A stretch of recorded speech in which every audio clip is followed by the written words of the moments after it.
After a little hiatus, we are back on the grind. I am your boy Dame. This is the Moneyline Grind. I've been a little absent this month. Last week, or I guess 2 weekends ago, I was in Panama for a wedding. That took up 4 or 5 days.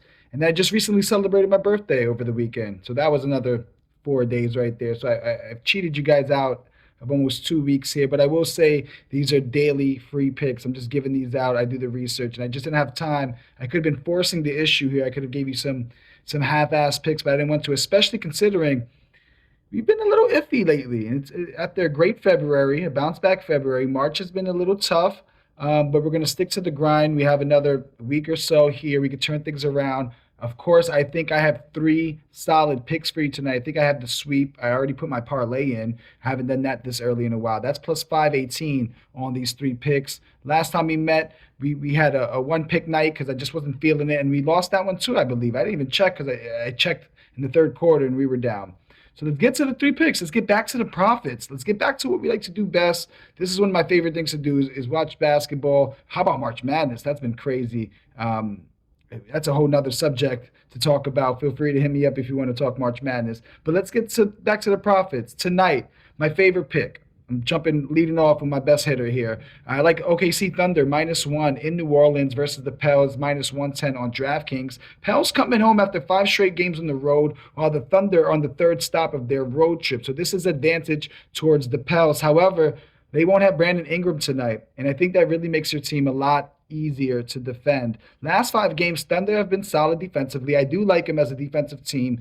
They're a deep team. They're a young team. They forced the most turnovers in those 5 games and allowed their opponents to have the ninth fewest points. I'm sorry, ninth fewest field goal attempts. So they're limiting the opportunities there towards their opponents. In the same span, 5 games, they also offensively have the third highest field goal percentage with the fourth highest points per game at about 120 points per game. Thunder not affected by being on the road as well. This season, while on the road, they had the second best 3 point percentage, third best field goal percentage, and scored the fourth most points at about 118. So they're pretty consistent across the board. They're getting to that 118, 120 area. I think without the Thunder, Pels just don't have enough firepower. I do believe the Thunder are the real deal, and the Thunder are a solid defensive team. I just don't see how the Pels can string together 120 points. I do believe they'll come out with a spark. I'd stay away from any first quarter, first half bets because usually when a team comes back after so many games on the road and they get that extra day of rest, or at least one day of rest, they normally come out pretty sharp. But the Thunder, I believe, are the real deal. They're coached well, they're unselfish, and they're deep. Defensively, very solid, going against a team that's missing one of their best strikers, an offensive player who can really score from all over the court, and that's going to limit them. Now you only really have CJ and Zion to worry about. CJ is going to have to do some facilitating. Zion's a little bully ball. Sometimes if you're playing against it, you could really stop that and make it ineffective. I wonder if the Thunder have the bodies or the weight to do so. I guess we'll see, but that's the pick I like as my favorite of the night. Second pick, this guy is new to my realm as far as even looking at his props, but we're fading him, so he has to earn his stripes here. I'm going Brandon Podziemski, under 17 and a half points, plus rebounds, plus assists in Miami versus the Heat, -125 on BetMGM. He averages about 16.8 PRA over his last 10 games, but he's missed his PRA line in 7 out of the last 10. And if you put the magnifying glass on it, he struggled against really solid defensive teams.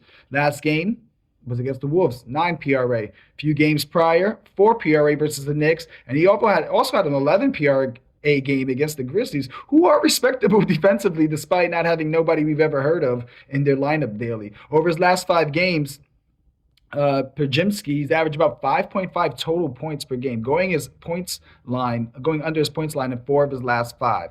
Warriors only averaging about 107 points per game in the last 5 on the road, while Miami plays at the slowest pace when at home. This is going to be a tough, sluggish, ruggish game. These type of finesse guards don't really fare out against Miami.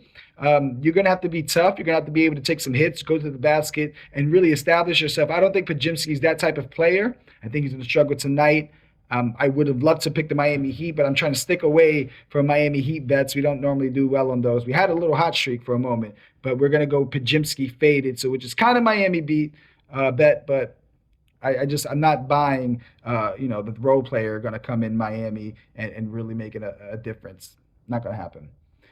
Third, final pick, my boy, Dame Lillard, over 29 and a half points plus assists This is at home versus the Lakers, minus 125 on DraftKings. He averages 31.5 PA this season, 34 PA in his last 10. Recently played the Lakers a couple of weeks ago, I think March 8th.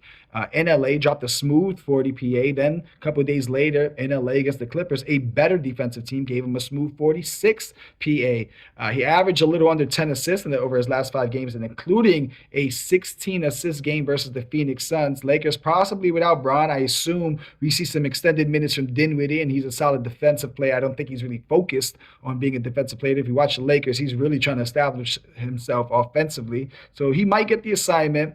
But in general, the Lakers aren't that great defensively. They've just given up 145 points to the Pacers at home. And on the road, the Lakers allow the 5th most points at about 122 and the 4th most assists. LeBron, like I said, unlikely to play. I think that might open things up in the lane. He's a great help defender. So when somebody's, getting in the lane, he can come and really make it difficult for someone to finish, force him to pass the ball, which could have helped the assist. But without him there, I like Dame's increased success rate and his creativity. I think we could take the over here, especially if you look at the team over. I think the Bucks easily get 120 points, and Dame's going to be an essential piece of that. Lakers really can't guard opposing guards. All they have is Dinwiddie that's going to be able to do it. D'Lo's not that great defensively. Reeves isn't. So I like all these 3 picks, and I like them so much, I already threw them on my parlay. Those are my 3 picks. We'll go over them. I said OKC -1, Podziemski under 17.5 PRA, and I'm taking Dame Lillard over 29.5 PA. We throw it out on the parlay. You see a plus 581. I had a boost. I don't know why they didn't count my boost.